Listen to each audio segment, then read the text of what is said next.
On 29 September 2022, the government announced yet another package of cooling measures. Today, I will be summarizing them into bite-sized pieces and talking about the impacts we will possibly face. If you are interested to find out more, continue watching this video.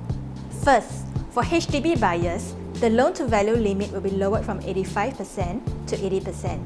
Second, for HDB buyers taking HDB loans, instead of the usual 2.6%, the eligible loan amount will be calculated using an interest rate floor of 3%. Third, for HDB and private property buyers taking bank loans, the medium-term interest rate floor, which is used to calculate the TDSR and MSR, has been raised from 3.5% to 4%. Lastly, the most significant measure would be private property downgraders having to wait out 15 months before they can commit to a resale HDB. Hi, I'm Rainy Ang and welcome to Propsicle. Today, I will be talking about 4 impacts the property market will possibly face from the last measure. For those who have been following the news closely, you should be aware that a wait-out period of 15 months is imposed for private property owners to buy a resale HDB flat. The wait-out period will not apply to seniors aged 55 and above who are moving from their private homes to a 4-room or smaller resale HDB flat. In case you are wondering, is this measure impactful because how many private downgraders are there every month? Well, less than a week after the implementation of this measure, statistics have shown that HDB has received about 450 appeals regarding the 15 months wait-out period. This means that there could be more than 450 downgraders out there every month, and this itself will be enough to cause some impacts to the market. In my opinion, this measure may have spillover effects to other segments. Most importantly, we are here to understand how it will affect the demand and supply and to help you better navigate today's market. Without further ado, let's dive deep into the 4 possible impacts. First, there will be upwards pressure on residential rent of all sectors. Downgraders who are firm on their decision on getting a HDB will have no choice but to rent for at least 15 months. This would naturally result in higher rental rates as there will be more rental demand coming from this group of buyers. Second, there will be reduction of resale supply in the private property market.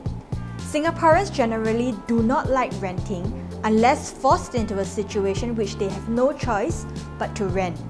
When it comes to moving homes, it is troublesome, disrupting, and for those with schooling children, it affects their concentration to study, especially when moving during exam periods. As a result, some downgraders may withdraw their plans to sell their private property, causing lesser supply in the market.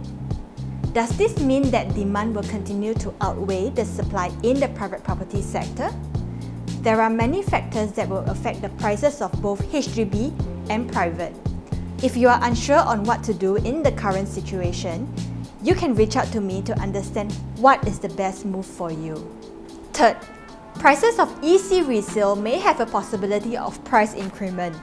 If downgrading is still part of the family's plan, they may choose to buy an EC resale because EC will seem more affordable as compared to private resale and are mostly newer.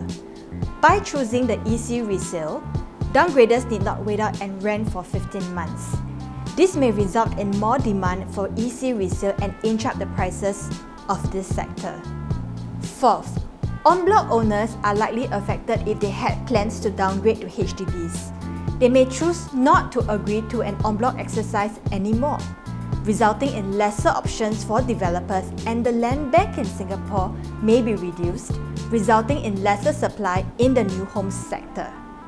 Are these good or bad news to the property market? Well, it depends on which property sector you own. There is always a window of opportunity after every cooling measure. Until date, all the cooling measures eventually still led to higher prices. This shows how resilient Singapore properties are, and if you are still thinking of whether you should take action in today's market, and you are unsure of what to do, you can always reach out to me.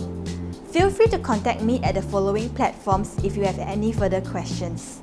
Don't forget to like this video and subscribe to my channel if you think that this video is useful to you. Thank you, and I'll see you again.